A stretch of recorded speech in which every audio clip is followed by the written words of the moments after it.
आज मैं आपको लेसन 5 करवा रही हूँ, उसके क्वेश्चन आंसर हम करेंगे। तो लेसन 5 का नाम है आपका अम्ल, क्षारक और लवण। अब अम्ल क्या होते हैं बेटा? स्वाद में खट्टे होते हैं और क्षारक स्वाद में कड़वे होते हैं। लवण क्या होते हैं? अम्ल और क्षारक मिलकर बनाते हैं लवण। लवण का मतलब साल्ट, जो आपके घर में होता है। और अम्ल है जैसे नींबू, आंवला, सिरका। और क्षारक होता है बेटा जैसे घर में मीठा सोडा, साबुन। ठीक है। अब फर्स्ट क्वेश्चन है आपका, अम्ल और क्षारकों के बीच अंतर बताइए। तो अम्ल और क्षारकों के बीच अंतर क्या है बेटा? अम्ल स्वाद में खट्टे होते हैं, क्षारक स्वाद में कड़वे होते हैं। ये आपको बात बता दी। अब जो अम्ल होते हैं ये नीले लिटमस पत्र को लाल कर देते हैं। ये याद रखना है बेटा, अम्ल तो लास्ट में लाल, ये नीले लिटमस पत्र को लाल कर देते हैं। ये बाज़ार में जैसे बेटा आपके कॉपी के पेज होते हैं, ऐसे एक स्ट्रिप सी आती है, वो नीले रंग की होती है। जैसे ये है हमारे पास, देखो ये नीला रंग है हमारे पास। जैसे ये नीले रंग की आप स्ट्रिप लाए मार्केट से, आपको उसको कहना है नीला लिटमस पेपर दे दो बुक वाले को, स्टेशनरी वाली जो दुकान होती है बेटा। और जब इस पर आप कोई भी अम्ल डालोगे, जैसे मान लो आपने डाला नींबू का रस, आपने नींबू के रस की बूंदें निचोड़ दी इसके ऊपर, तो ये किस में बदल जाएगा बेटा? ये हो जाएगा आपका लाल कलर में चेंज। ये एक कागज़ की स्ट्रिप है और इस पर अगर हम अम्ल की बूंदें डालते हैं तो ये हो जाएगा लाल। ठीक है बेटा। इस तरह से ये हम पता लगाते हैं कि ये नीले लिटमस पत्र को लाल कर देते हैं। और ये अपोजिट होता है बेटा क्षारक, ये लाल लिटमस पत्र को नीला कर देते हैं। ठीक है। अम्ल H+ आयन बनाते हैं, ये याद रखना है। अम्ल क्या बनाते हैं बेटा? H+ आयन, मतलब हाइड्रोजन आयन। और क्षारक क्या बनाते हैं? Hydroxide ion. OH का मतलब है हाइड्रोक्साइड आयन बनाते हैं। अब उदाहरण के लिए आपको मैंने पहले ही बता दिया बेटा, दही है, नींबू है ना, नींबू का रस है, आंवला भी आप इसमें कह सकते हो, सिरका है, ये सब क्या है? इस हमारे अम्ल हैं। अगला है, इसमें है बेकिंग सोडा, जिसको हम मीठा सोडा कहते हैं बेटा। घर में जो मम्मी आपका छोले में, राजमा उबालने में ये डालती है, वाइट कलर का होता है, घर में रखा होता है मीठा सोडा, खाने का सोडा, उसी को हम बेकिंग सोडा कहते हैं साइंस में। और साबुन और चूना पानी, चूना लाते हो बेटा सफ़ेदी करने के लिए घरों में, तो जो चूना पानी है वो भी एक क्षार है। ठीक है बेटा। नेक्स्ट क्वेश्चन है आपका, अनेक घरेलू उत्पादों जैसे खिड़की साफ़ करने के लिए मार्जकों में, जो खिड़की साफ़ करने के लिए आप लाते हो बेटा, उसमें क्या पाया जाता है? अमोनिया पाया जाता है। ये लाल लिटमस को नीला कर देते हैं। तो इसकी प्रकृति क्या है? अभी आपको बताया बेटा, जो लाल लिटमस को नीला करते हैं ये कैसे होते हैं? क्षारक होते हैं। ठीक है।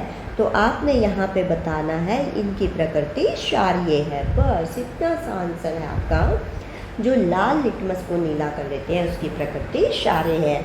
और ये किस में यूज़ होते हैं बेटा? ये खिड़कियों को साफ करने के मार्जकों में क्या पाया जाता है? अमोनिया। ठीक है। अमोनिया का आणविक सूत्र है बेटा या रासायनिक सूत्र NH3, ये आपको याद रखना है। ठीक है।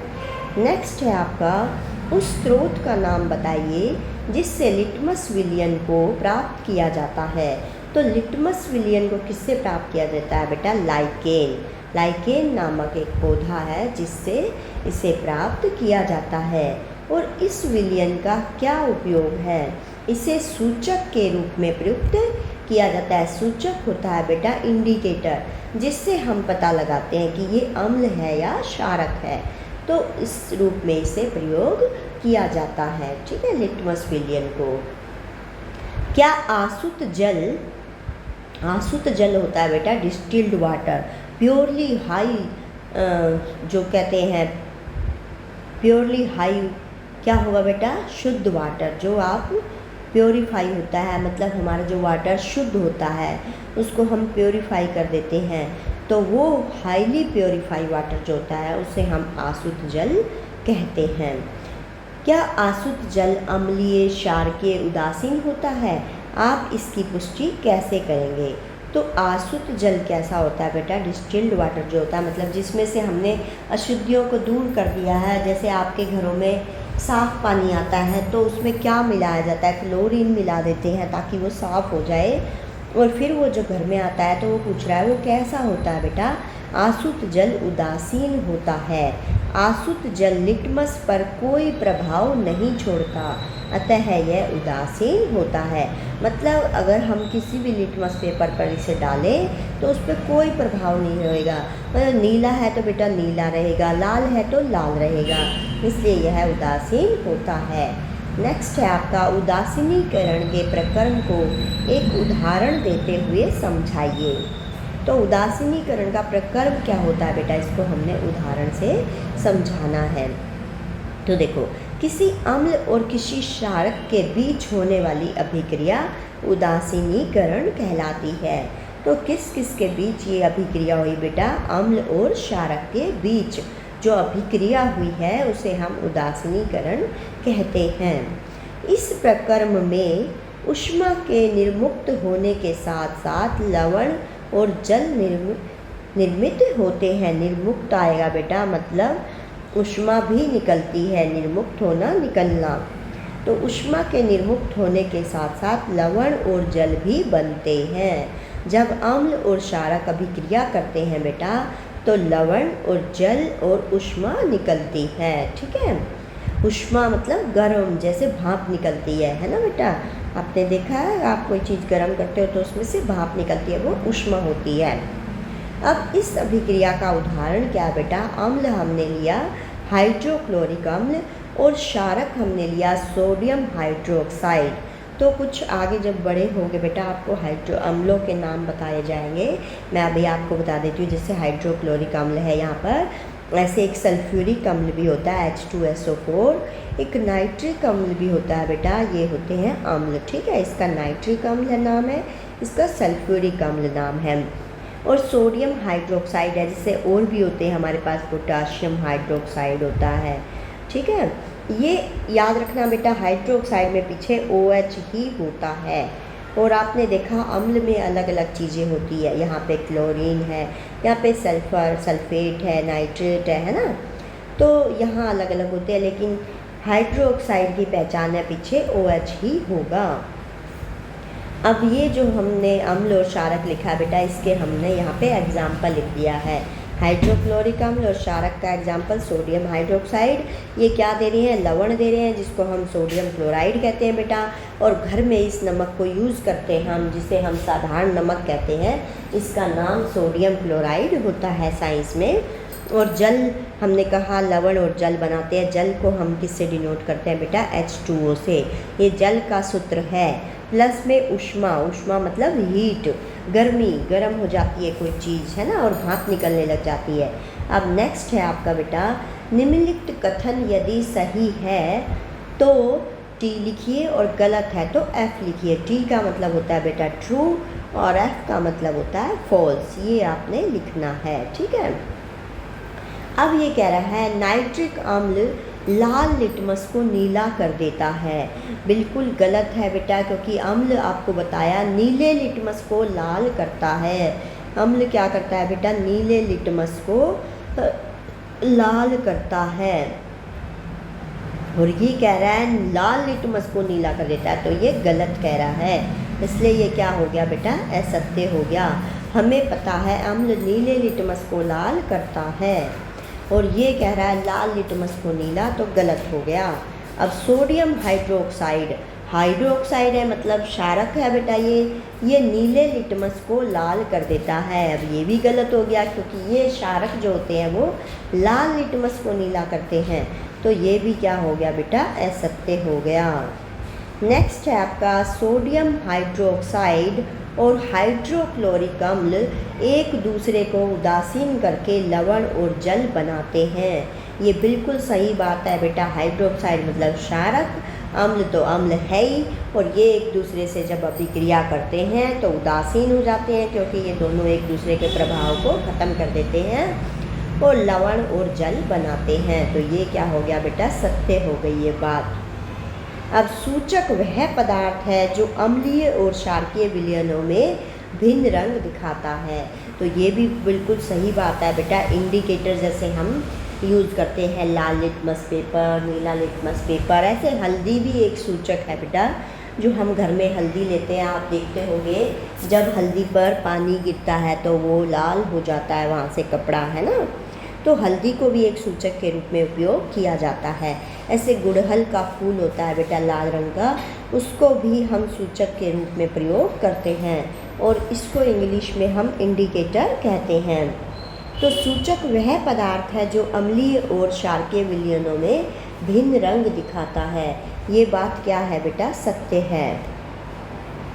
अब नेक्स्ट है आपका दंत क्षय क्षार की उपस्थिति के कारण होता है। तो ये बात क्या है बेटा? गलत है। किसके कारण होता है? ये बात क्षार की उपस्थिति के कारण नहीं होता है।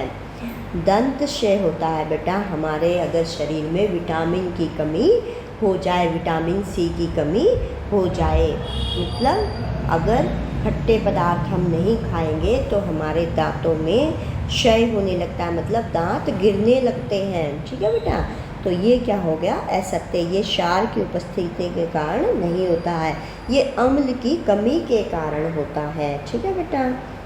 अब देखो नेक्स्ट है आपका दोरजी के रेस्टोरेंट में। एक आदमी का नाम है बेटा दोरजी। उसके रेस्टोरेंट में शीतल पेय की कुछ बोतलें हैं, लेकिन दुर्भाग्य से वे चिन्हित नहीं हैं। मतलब बेटा उन पे लिखा नहीं हुआ है कि ये किस चीज़ की, इसके अंदर कोका कोला है या पेप्सी है, तो वो चीज़ नहीं है, या ऐसे नहीं लिखा हुआ ये अम्लीय है या क्षारीय है। तो उसे ग्राहकों की मांग के अनुसार पेय परोसने हैं।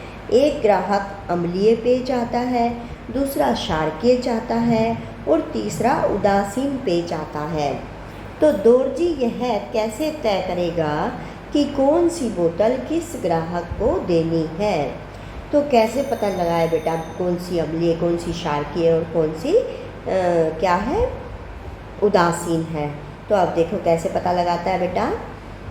दोरजी इन पेय पर लिटमस टेस्ट का उपयोग कर सकते हैं, जो ऊपर आपको बताया था बेटा, लिटमस विलियन की बूंदों का उपयोग कर सकते हैं। तो अब कैसे करेंगे बेटा इसको? बेटा दोरजी इन पेय पर क्या करेगा? लिटमस टेस्ट का उपयोग कर सकता है। दोरजी जो रेस्टोरेंट के आदमी का नाम था। लिटमस पेपर पर हमने क्या डालनी है? पेय की कुछ बूंदें डालनी हैं और उसके अनुसार निर्णय लेना है। अब पेय थे हमारे पास, 3 पेय थे बेटा, एक अम्ल था, एक क्षार था और एक उदासीन था। अब हमें कैसे पता चले? जब हम पेय डालेंगे, किस पर डालेंगे बेटा? लिटमस पेपर पर। अगर लिटमस पेपर नीला हो गया तो पेय कैसा है? बुनियादी, मतलब क्षारीय है। कैसा है बेटा? क्षारीय है। और यदि लिटमस पेपर पर पेय डालने से वो लाल हो जाता है तो पेय कैसा है? अम्लीय है। लिटमस पेपर हमने एक लेना है, ठीक है बेटा, लिटमस पेपर का उपयोग करना है। और अगर हम इस पे जो 3 पेय है हमारे पास, 1 बोतल में, 2 बोतल में, 3 बोतल में, ये 2 और 3, इसमें हमारे पास पेय है, मतलब पीने वाला पदार्थ है। जैसे आप सोच लो, एक में पेप्सी, एक में कोक, है ना, एक में आपकी क्या है बेटा? मिरिंडा है, ठीक है, या माजा है। तो ऐसे आप सोच सकते हो 3 में पेय है। अब हमें पता चलाना है कौन सा अम्ल है, कौन सा क्षार है, कौन सा उदासीन है। तो इसकी बूंदें जो है, इसकी बूंदें ऐसे बूंद बूंद करके हमने किस पे डालनी है बेटा? लिटमस पेपर पर। अगर लिटमस पेपर नीला हो गया तो पेय क्षारीय है, और अगर लाल हो गया तो पेय अम्लीय है, और अगर हरा हो गया तो पेय उदासीन है। ये याद रखना बेटा, लाल से अम्लीय पता चलेगा, हरे से उदासीन और नीले से क्षारीय। ठीक है बेटा। नेक्स्ट है आपका समझाइए ऐसा क्यों होता है। अब ऐसा क्यों होता है बेटा? जब आप अति अम्लता से पीड़ित होते हैं तो प्रति अम्ल की गोली लेते हैं। अति अम्लता मतलब बेटा हमारे शरीर में, पेट में एसिड ज़्यादा हो गया, जैसे हाइड्रोक्लोरिक एसिड बन जाता है हमारे पेट में। अगर हम ज़्यादा खट्टी चीज़ें खा लें, ज़्यादा खाना खा लें, तो हम प्रति अम्ल की गोली लेते हैं। तो क्या लेते हैं बेटा? जैसे हम पुदीन हरा लेते हैं, है ना, हम इनो लेते हैं, ये क्या होते हैं? हमारे प्रति अम्ल होते हैं। पुदीन हरा की गोली देखिए ना बेटा आपने, हरे रंग की होती है, या हम इनो भी ले सकते हैं। तो ये ऐसा क्यों करते हैं हम? क्योंकि बेटा क्या होता है, इसमें हाइड्रोक्लोरिक अम्ल की अधिकता के कारण हम जब अम्लता से पीड़ित होते हैं, मतलब हमारे पेट में दर्द होने लगता है, अति अम्लता की स्थिति में अमाशय में अम्ल की अधिकता हो जाती है। जब हम ज़्यादा अम्ल ले लें तो अमाशय में पेट में क्या हो जाएगी, अम्ल की अधिकता हो जाती है, जिससे जलन होती है। क्या होती है, हमारे पेट में जलन होती है। और प्रति अम्ल की गोली में मिल्क ऑफ मैग्नीशिया या मैग्नीशियम हाइड्रोक्साइड भी कहते हैं होता है, जो एक क्षार है, और ये अम्ल के प्रभाव को बेअसर कर देता है, जिससे क्या हो जाता है, अति अम्लता समाप्त हो जाती है। अम्ल और क्षार जब मिलते हैं तो बेटा आपको बताया था उदासीन हो जाते हैं। अम्ल में हमने क्या डाला, क्षार। हमारे पेट में अम्ल ज़्यादा हो गया, हमने लिया क्षार जो मैग्नीशिया होता है, मिल्क ऑफ मैग्नीशिया कहते हैं इसे, मैग्नीशियम हाइड्रोक्साइड कहते हैं। और जब ये दोनों मिलते हैं तो ये आपस में एक दूसरे को उदासीन कर देते हैं, एक दूसरे के प्रभाव को समाप्त कर देते हैं। तो इसलिए आपको ये कहना है बेटा, यहाँ पे इतना ज़्यादा लिखने की जरूरत नहीं है। हाइड्रोक्लोरिक अम्ल की अधिकता के कारण हम अम्लता से पीड़ित होते हैं, ठीक है। और इससे क्या होता है, हमारे पेट में जलन हो जाती है। ये इतनी लाइन आप कट कर सकते हो, ठीक है। ठीक है बेटा, अम्लता से पीड़ित होता है जिससे जलन होती है। और प्रति अम्ल की गोली में क्या होता है, मिल्क ऑफ मैग्नीशियम हाइड्रोक्साइड होता है, जो कि एक क्षार है, और ये अम्ल के प्रभाव को बेअसर कर देता है, जिससे हमारी अति अम्लता समाप्त हो जाती है। अब नेक्स्ट है आपका, जब चींटी काटती है तो त्वचा पर कैलेमाइन का विलयन लगाया जाता है। ऐसा क्यों करते हैं बेटा हम? अब देखो बेटा, ऐसा हम क्यों करते हैं, जब चींटी काटते हैं तो चींटी के डंक में याद रखना है फॉर्मिक एसिड होता है। क्या होता है बेटा, चींटी के डंक में फॉर्मिक एसिड होता है, और जो क्या करता है, हमारे त्वचा पर जलन पैदा करता है। कैलेमाइन सॉल्यूशन में जिंक कार्बोनेट होता है, यानी कि ZnCO3 होता है, जो एक क्षार है। और कैलेमाइन सॉल्यूशन त्वचा पर लगाने से चींटी के काटने के प्रभाव को हम बेअसर कर सकते हैं, या कैलेमाइन सॉल्यूशन त्वचा पर लगाने पर चींटी के काटने के प्रभाव को बेअसर कर देता है, ठीक है बेटा, ख़त्म कर देता है मतलब, क्योंकि फॉर्मिक एसिड अम्ल हो गया, ये अम्ल हो गया, और कैलेमाइन सॉल्यूशन जो जिंक कार्बोनेटिक क्षार है, तो दोनों के प्रभाव को ख़त्म होने से हमारा क्या हो गया, दर्द खत्म हो गया। अब थर्ड वाला है बेटा आपका, कि कारखानों के अपशिष्ट पदार्थों को बहाने से पहले, जलाशयों में बहाने से पहले हम उसे उदासीन क्यों करते हैं? तो बेटा देखो, क्यों उदासीन करते हैं, जलाशयों के, जो कारखानों के, कई कारखानों के कचरों में क्या होता है बेटा, एसिड होता है। क्या होता है, एसिड होता है। अगर उन्हें पानी में बहने दिया जाए, शरीर एसिड जलीय जीवों को मार देंगे, इसलिए कारखाने के अपशिष्ट पदार्थों को जलाशयों में बहने से पहले उसे उदासीन किया जाता है, ठीक है बेटा। उसमें क्या होते हैं, एसिड होता है, और वो अगर हम जलाशय में बहा दें उस अपशिष्ट को, तो जलीय जीव मर जाएंगे, इसलिए कारखाने के अपशिष्ट पदार्थों को जलाशयों में बहने से पहले उसे उदासीन किया जाता है। अब है बेटा आपका नेक्स्ट है, आपको 3 द्रव दिए गए हैं, जिनमें से एक हाइड्रोक्लोरिक अम्ल है, दूसरा सोडियम हाइड्रोक्साइड है, तीसरा शक्कर का विलयन है। और शक्कर का विलयन कैसा होता है बेटा, उदासीन होता है। और आप हल्दी को सूचक के रूप में उपयोग करके उनकी पहचान कैसे करोगे? अब आपको हल्दी का उपयोग करना है बेटा सूचक इंडिकेटर के रूप में, क्या पता लगाने के लिए कि ये अम्लीय है, क्षारीय है या उदासीन है। तो हल्दी का रंग कैसा होता है बेटा, पीला होता है, सबने देखी है। जब इसे क्षार में डाला जाता है तो विलयन कैसा होता है, गुलाबी रंग में बदल जाता है, अर्थात वह विलयन सोडियम हाइड्रोक्साइड का है, जो कि एक क्षार है। और यदि विलयन में हल्दी डालने से गर्म हो जाए, उसका रंग में कोई परिवर्तन ना हो, उसके रंग में कोई परिवर्तन ना हो, तो वह विलयन अम्लीय है, अर्थात वह हाइड्रोक्लोरिक अम्ल है। मतलब गर्म तो हो जाएगा बेटा वो विलयन, लेकिन रंग में कोई परिवर्तन नहीं होगा, तो इससे पता चलेगा वो हाइड्रोक्लोरिक अम्ल है। और अगर उसका विलयन का रंग गुलाबी हो जाए तो वो कैसा है, क्षार है, वो सोडियम हाइड्रोक्साइड है। अगर विलयन में हल्दी डालने से वो ना तो गर्म होगा, ना ही कोई रंग में परिवर्तन होगा, तो वह उदासीन विलयन है। कैसा है बेटा, उदासीन विलयन है। नेक्स्ट आपका, नीले लिटमस पत्र को एक विलयन में डुबोया गया, यह नीला ही रहता है, विलयन की प्रकृति क्या है, समझाइए। यदि एक विलयन में डूबा हुआ नीला लिटमस पेपर नीला रहता है, इसका मतलब विलियन या तो शार है या उदासीन है, ये आपको ध्यान रखना है। अगर रंग नहीं चेंज होता तो वो क्या है बेटा, या तो वो शार है या उदासीन है। ठीक है, जैसे आपको ऊपर बताया था ना यहाँ पे, अगर रंग में परिवर्तन ना हो तो वो क्या है, नीला ही रहता है, तो वह या तो शार है या उदासीन है। अब निम्नलिखित वक्तव्यों को ध्यान से पढ़ें।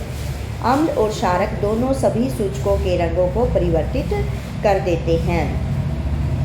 यदि कोई सूचक, अब इसमें क्या करना है बेटा, हमने इनको ध्यान से पढ़ना है और हमें बताना है ऊपर लिखे वाक्यों में कौन सा वक्तव्य सही है। तो ये बताना है हमें कि सभी चारों ठीक है, ए और बी ठीक है, बी और सी ठीक है, या सिर्फ डी ठीक है। तो कौन सा ठीक है बेटा, डी ठीक है।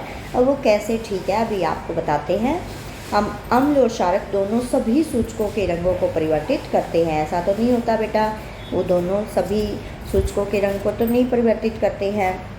यदि कोई सूचक, जैसे हमने हल्दी का डाला था तो उसके रंग में कोई परिवर्तन नहीं हुआ था, है ना, ऐसे यदि कोई सूचक अम्ल के साथ रंग परिवर्तित कर देता है तो वह क्षारक के साथ रंग परिवर्तन नहीं करता है, ऐसा भी जरूरी नहीं होता बेटा। और यदि कोई सूचक क्षारक के साथ रंग परिवर्तित करता है तो वह अम्ल के साथ रंग परिवर्तन नहीं करता, ऐसा भी नहीं होता, क्योंकि दोनों का रंग भी बदल सकता है वो, है ना। अब अम्ल और क्षारक में रंग परिवर्तन सूचक के प्रकार पर निर्भर करता है। ये बिल्कुल सही है बेटा, भाई कौन सा रंग हो जाएगा, कौन सा सूचक हमने लिया है, तो ये बात बिल्कुल सही है। तो इसलिए क्या होगा, डी सही होगा। उसको घ लिखना बेटा, यहाँ पे क ख ग के रूप में दिया गया और यहाँ पे ए और बी लिख दिए हैं उसने, तो यहाँ पे क और ख लिख सकते हो आप। ठीक है, ये आपको 4 ऑप्शन दिए गए हैं कि कौन सा सही है। यहाँ पे ख और ग लिख सकते हो। अब आपने देखा ये सारे ऑप्शन तो गलत हैं, केवल सही कौन सा है बेटा, डी वाला। ठीक है, ना तो ये ठीक है ना ये ठीक है, चारों तो ठीक नहीं है, पहला और दूसरा भी ठीक नहीं है, दूसरा और तीसरा भी ठीक नहीं है, तो कौन सा ठीक है बेटा, डी ठीक है। ओके बेटा, बाय बाय। नेक्स्ट वीडियो में आपसे फिर से मिलेगी बेटा। हंसते रहिए, मुस्कुराते रहिए, आपकी मैम फिर से मिलेगी। बाय बेटा।